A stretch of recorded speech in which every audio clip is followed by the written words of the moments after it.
Hello, this is Karen Ranzi. I'm very excited today to be talking with Dr. Benjamin Benulis. And we are going to be talking about EMF radiation and the dangers and what you can do about it. This is something I've been interested in for a long time and been looking for somebody qualified to speak about it. So I'm going to be telling you right now first about Dr. Benulis. Dr. Benjamin Benulis is a plant-based doctor of chiropractic based in Phoenix, Arizona, who helps people reverse autoimmune disease with diet and lifestyle. He also holds a Bachelor of Science degree in mechanical engineering from the University of Pennsylvania and spent his previous career in the semiconductor industry, where he worked for companies that developed many of the precursors to 5G technology. He has spent over 300 hours investigating the emerging EMF and 5G issues, how they affect human health, the environment, privacy, freedom, and security. As the Chief Health Officer for Arizonans for Safe Technology, he has spent much of 2020 fighting the rollout of 5G in his home city and state. Very, very important information. Welcome, Dr. Ben. Karen, thanks so much for having me. Real excited to connect. Real excited to be here. Great. We're excited for your information. So I'm going to jump right into some questions for you. What are EMFs? And more specifically, what is 5G?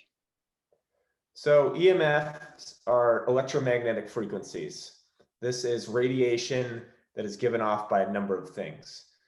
In the 21st century, now that's mostly cell phones, cell phone towers, Bluetooth devices, and any kind of smart device like a Wi-Fi router that sends off any sort of mixed signal, analog or analog digital signal, gives off electromagnetic frequencies to varying levels. 5G is basically the next generation of wireless technology. So we've had Gs 1 through 4, and just to give you context, so 1G was the original cell phone networks back in the 1990s, maybe even late 80s when they had the big brick phones. And that was sort of the earliest generation. And the second generation, some data could be transmitted wirelessly. And then 3G came along. That was the advent of text messaging. And then in 2007, something called the iPhone came out. And the iPhone, you could watch video on your phone. You have apps and these games that used a lot of data. And the wireless industry actually had to react and create new infrastructure to be able to support how data hungry everybody was, downloading games and videos and apps on their phone. And so they created this 4G network in 2009.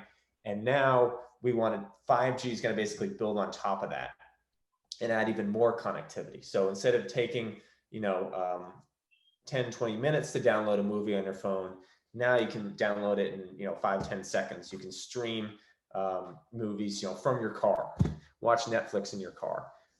So that's what 5G is, and 5G uses a different frequency band than the other previous generations. So 4G used anywhere from about 700 megahertz to about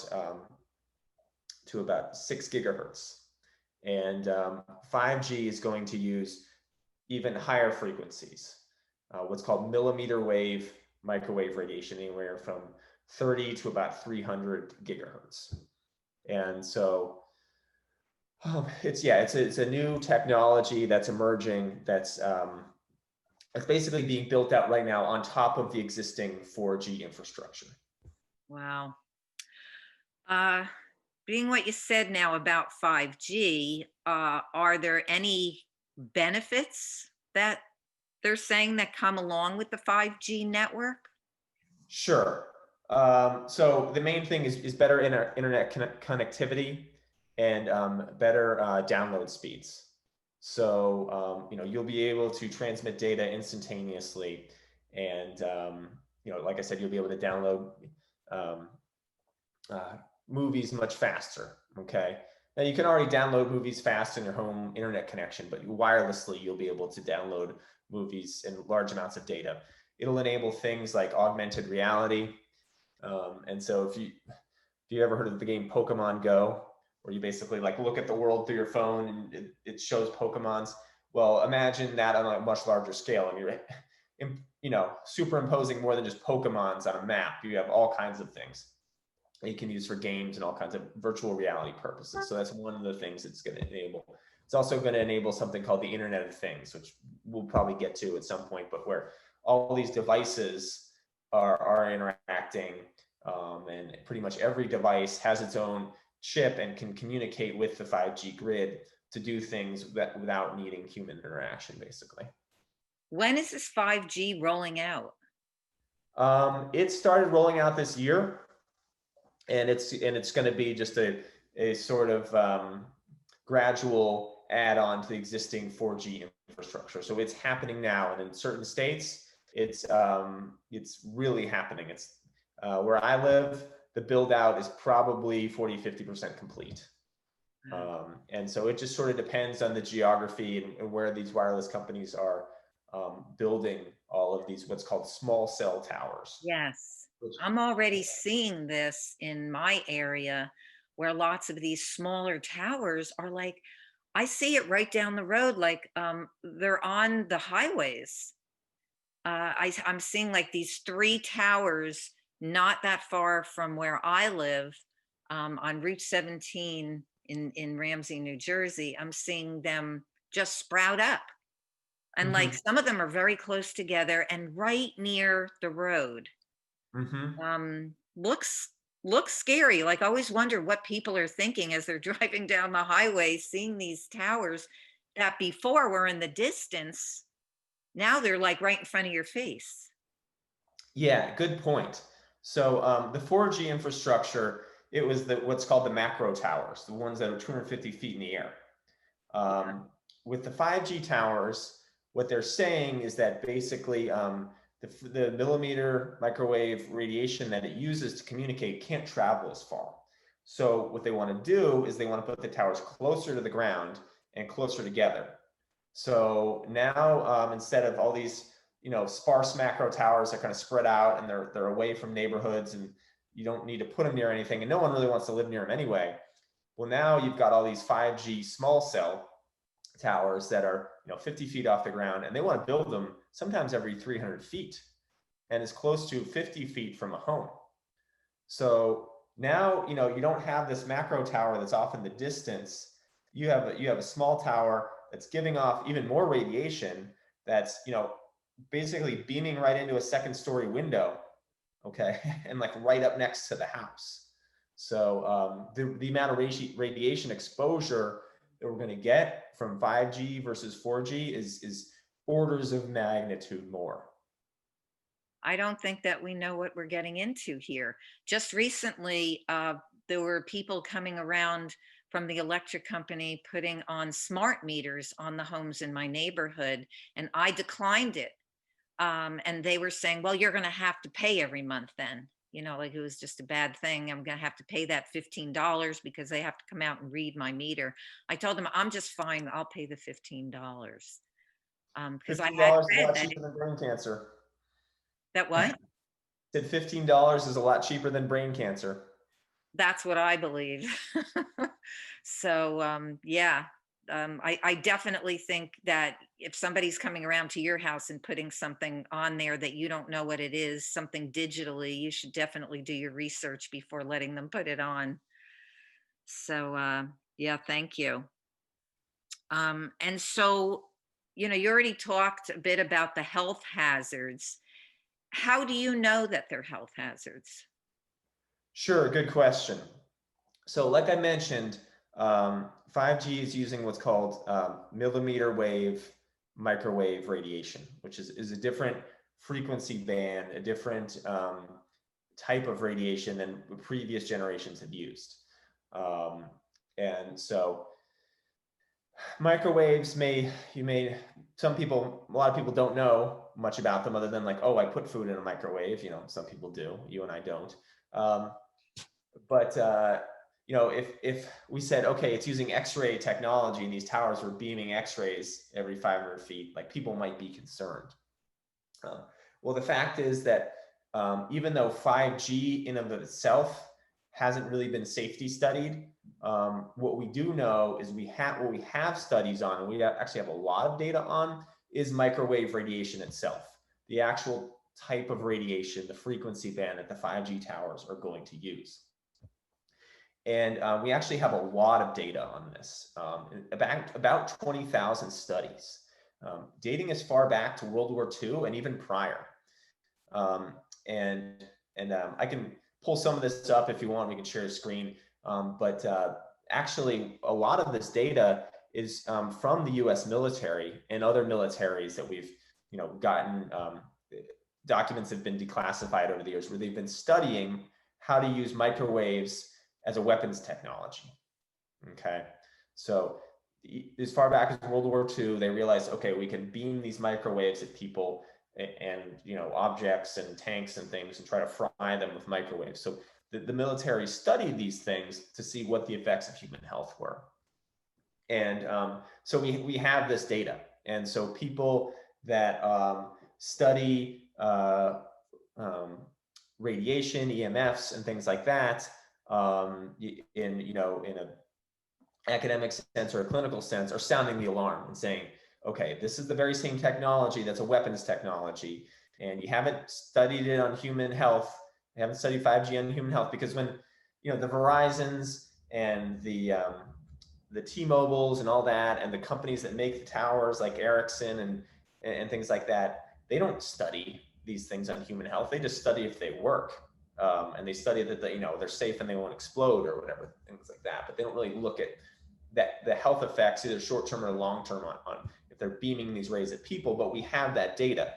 And so that's how we know that it's unsafe. And I find it hilarious. People say, oh, well, there's no science saying it's unsafe. It's like, actually, we have like decades upon decades, literally 20,000 studies showing that it isn't. But there's a lot of industry propaganda out there. I mean, this is, basically a, close to $1 trillion boondoggle for the telecom industries. So they've got a lot of incentive to suppress any sort of dissent. But yeah, definitely not safe. So health effects, we can talk about. There's a lot of health effects.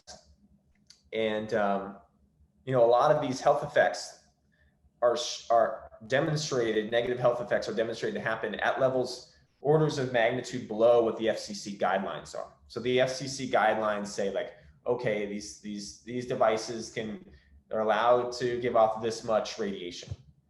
And with microwaves, we see negative health effects at a tenth, a hundredth, a thousandth of what the FCC says the max is. So well below the FCC guidelines, we're seeing harm to human health. Things like DNA damage, brain tumors, heart tumors. What we're seeing is the opening of what's called the blood-brain barrier. Are you familiar with that? Yes, definitely. Mm-hmm. Okay, so for those people who are watching who maybe aren't familiar with that, your brain has a natural barrier for being selectively permeable, only letting certain things in. So blood will flow to the brain, but the brain will keep a lot of things out. Okay, and a lot of things like heavy metals, okay, that you may get from environmental exposure. Well, when you're exposed to EMFs, specifically microwaves, we can see that there's experimental studies in rats that have shown that the blood-brain barrier actually opens up and becomes permeable. And so things like heavy metals are found in the autopsy brains of people with Alzheimer's, people with autism, people with a lot of neurodegenerative diseases. So it's sort of like pulling the trigger when we already had a loaded gun of all this toxicity that I'm sure you know is out there.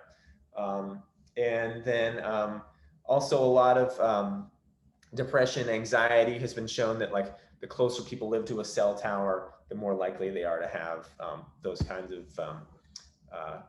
psychological conditions. So there's a lot of harms to human health for sure. Yeah. I mean, I've worked with some people who have come to me with severe migraine headaches. And we've done everything we could do as far as changing their diet and their lifestyle. And there's something else going on. And so Mm-hmm. you start to look at some of these things, how often they're on the phone. People these days are texting all day long. They've got the phone against their head all day long talking. And especially now that we're working remotely, a lot of us, it's scary. Some of the things, like even some of these initial symptoms, like something like getting frequent headaches. Yeah, headaches is another one that I forgot to mention.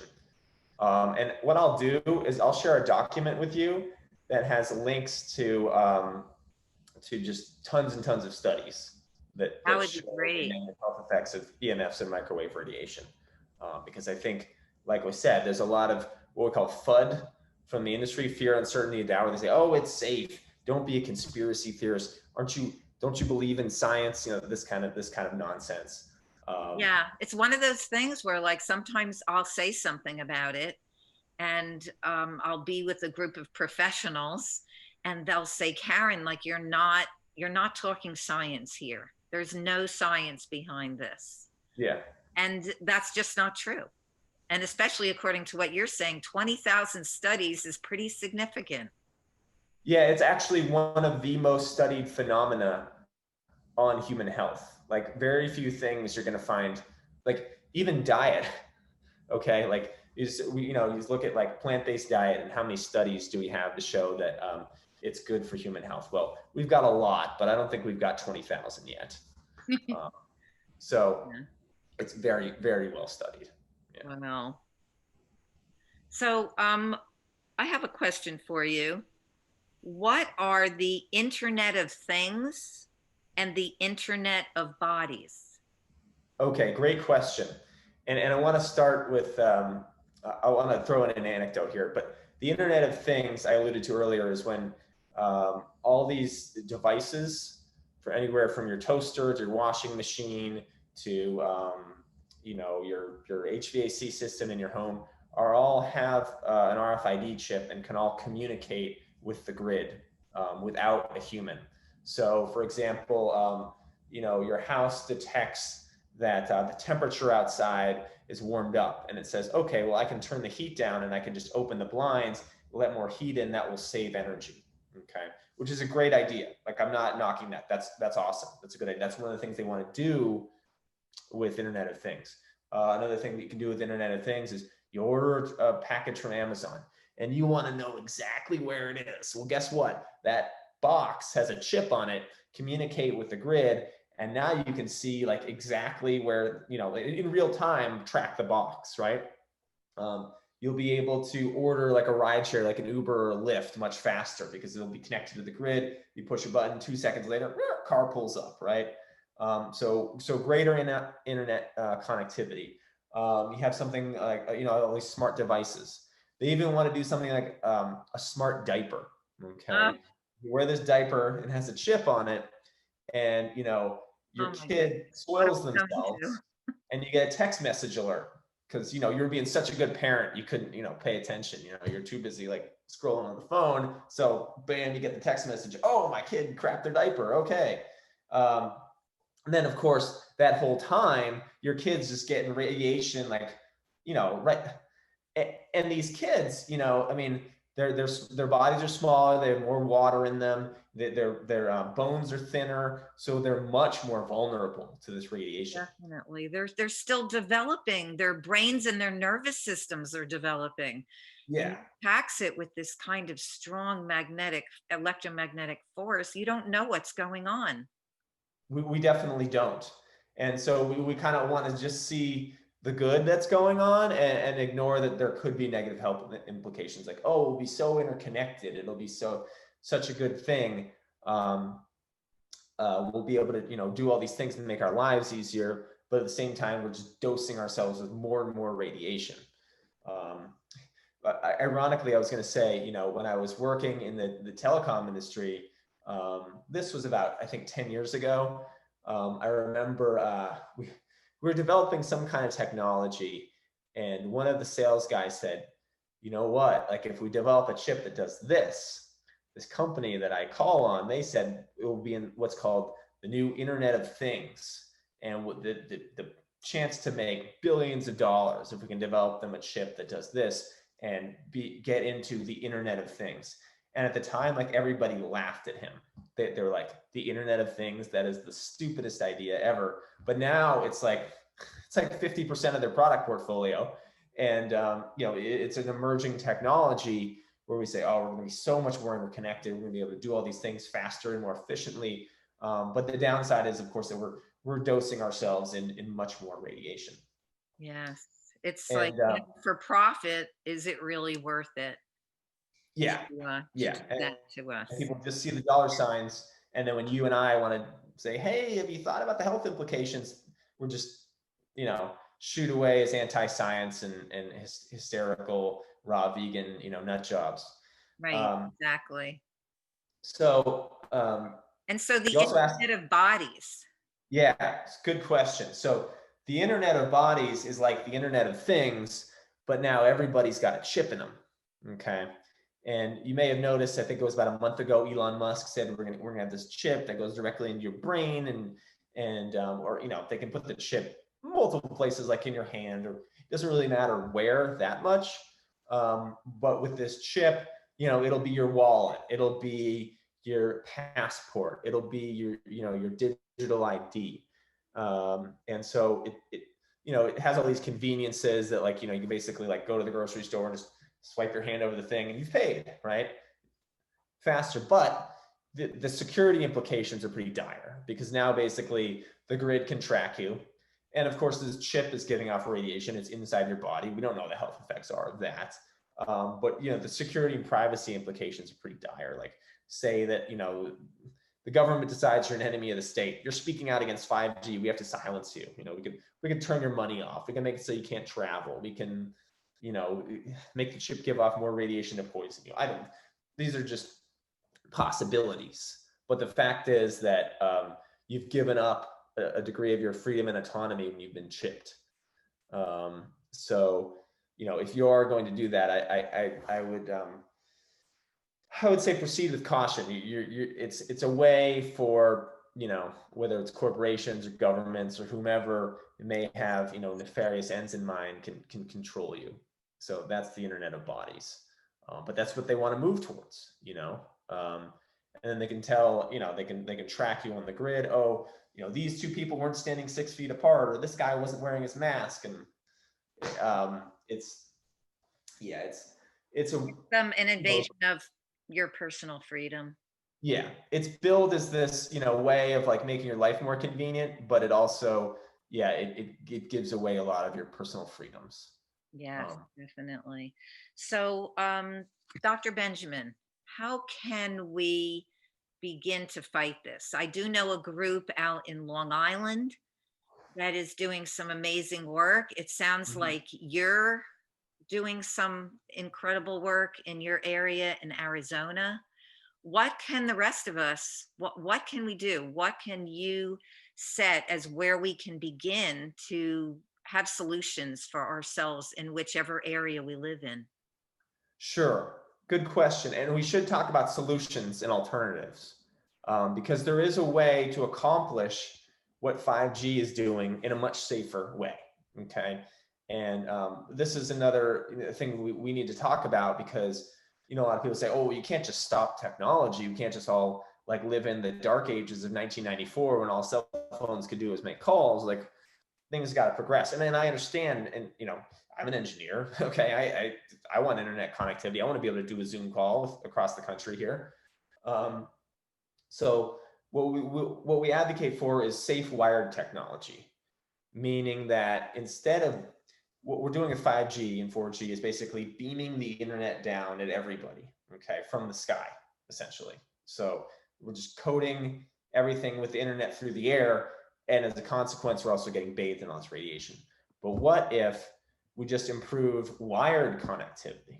Okay, and we have what's called fiber optic cable. And for a while there was a big push to get everything connected to fiber, and then the wireless companies came along and said, oh, but we can do it wirelessly, it'll be so much better, which we're finding out is definitely not the case. At least it's very unsafe.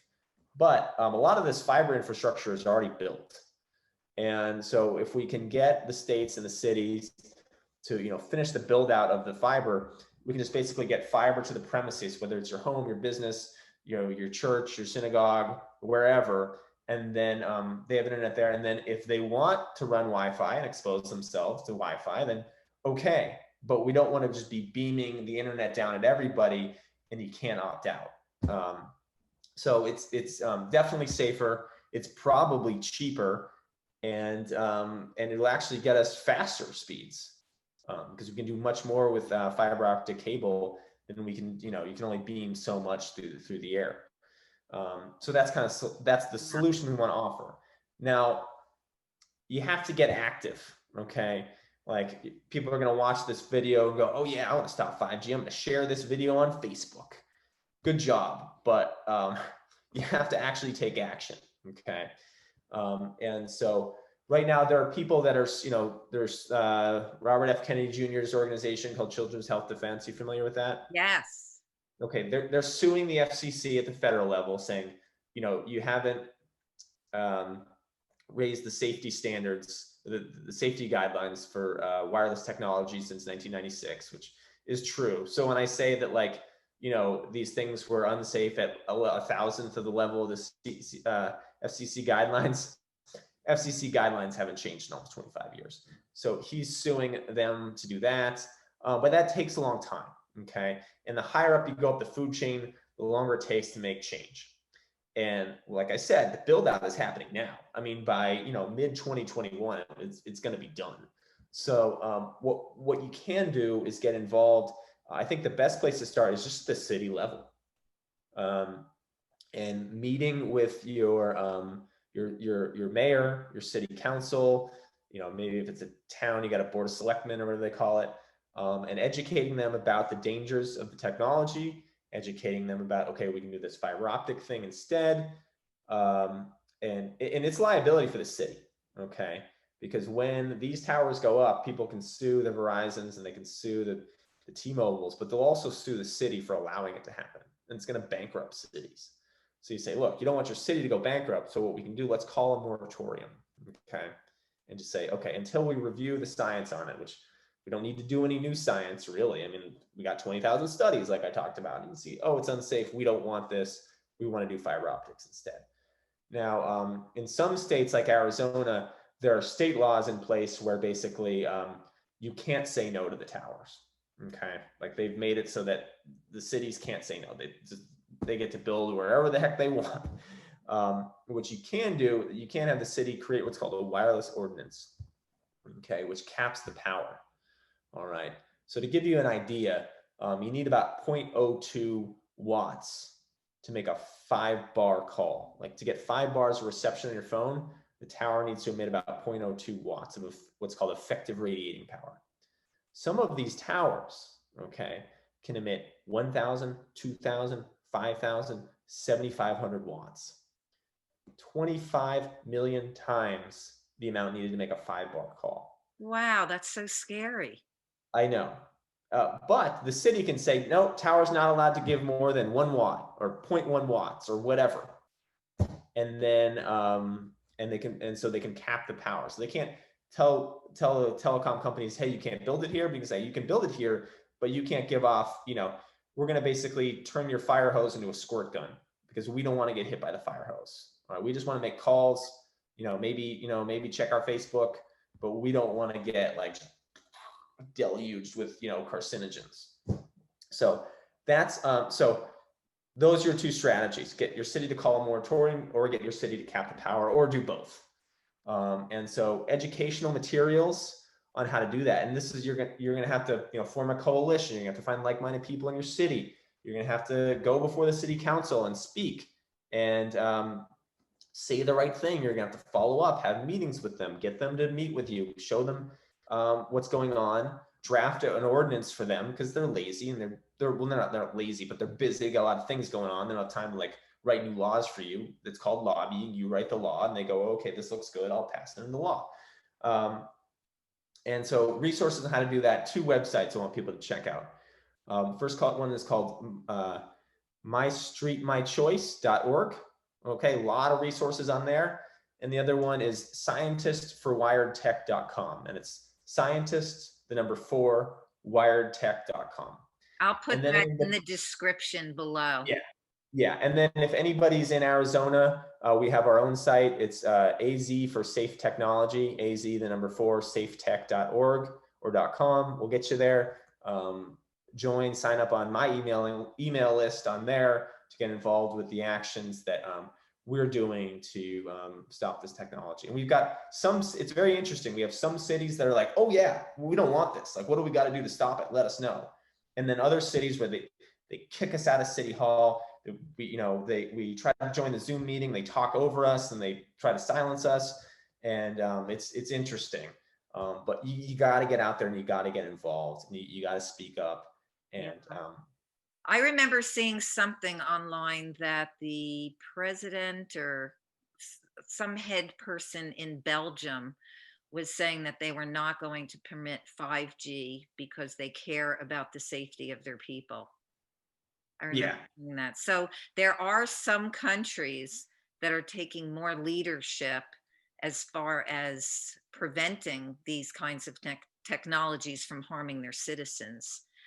But in the United States, we really always seem to have to fight for our causes. So yeah, corporations have a lot of power here. I know that in France, what they had was, and in a lot of these other countries, they have more than 2 political parties. So it actually becomes easier to fight the system because the system's not as big. yeah. And so what happened was there was this huge surgence of the Green Party in France. And the Green Party really didn't want 5G. And they got all these people who were employees of one of the telecom companies there to go on strike and refuse to put it up. And a bunch of people who got into power in the newest election where Green Party said no 5G. And they basically gotten at least a moratorium on it over there. But here it's really hard to move the battleship, but you can move the battleship. It's more like a PT boat when it's in your town, but at the federal level, it's like a battleship. So the best thing to do is to just get active at the local level, spread the word, get other people active at the local level, and we'll attack this thing more from the bottom up than the top down. That's just like we're doing with. Yeah, like me, because I live in New Jersey. Yeah. I know of this group that's out in Long Island, and I'm trying to get them to come out here to work with a group of us out here to show us what they've already done so that we can take off on that. And definitely tapping into the knowledge and experience of people like yourself, and some of these recommendations you're giving us will help us to begin, because many people are like, I don't know what to do. Well, listen, because there are things you can do. So I'm thanking you for that. Sure. And look, I've learned a lot of this through trial and error. Like we've done a lot of things that haven't worked. But I have gotten, counsel and guidance from people in other geographies who've had some success, and we just kind of copied their tactics. And so that's really how it's done. Because there's a lot, these are giant corporations. They got a lot of influence. They got a lot of people bought off, and they got a lot of people duped into basically thinking 5G is the greatest thing since sliced bread, and how could there possibly be anything wrong with it? So you have to be willing to try a lot of things that don't work until you find something that does. Yes. Well, that is great. Thank you so much. Wonderful, wonderful information. We were really able to zero in on a lot here. And I will have this information below in the description. And if people have questions or want to get in touch with you, Dr. Benjamin, what is your contact information, your website, anything you want to offer to us as far as that? Sure. So best way to get hold of me, On social media, it's always my name, Dr. Benjamin Benulis. So I'm on Facebook, YouTube, Instagram, probably most active on Instagram. So you can send me a direct message there. Also, email is fine. So it's Dr. Ben, 5 letters, DRBEN, at fastmail.com is my email address. Feel free to email me and reach out. And yeah, let's definitely, I'll send you an email with those links I talked about so you have them. Great. That would be wonderful. Well, thank you so much for joining us today. I so appreciated having you, and I'm going to put this out to my community here on Super Healthy Children and hope that we can start building communities to get educated and to go to our town hall meetings and help find out more about what we can do about this. All right, sounds good, Karen. Thanks for having me. Thanks for spreading the word. Thanks for being brave and speaking up, and being a dissenting voice when a lot of people want to knock that down. I commend you on that. Thank you. Yes, thank you.